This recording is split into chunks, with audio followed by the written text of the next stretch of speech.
নমস্কার বন্ধুরা, অমল দাস রিসাইটেশন চ্যানেলে জানাই সকলকে স্বাগত। আমরা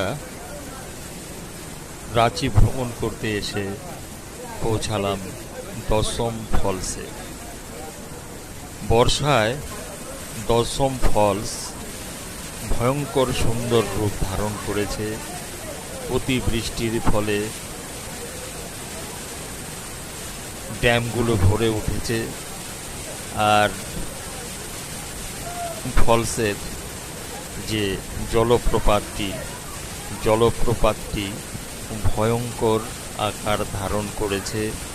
আর প্রতিদিন এখানে অনেক পর্যটক আসেন। আমরাও গেছিলাম আজকে দশম জলপ্রপাত দেখবার জন্য। আমার সঙ্গে ছিল আমার আরও 9 জন বন্ধু। আর আমার চ্যানেলটি যদি আপনাদের ভালো লাগে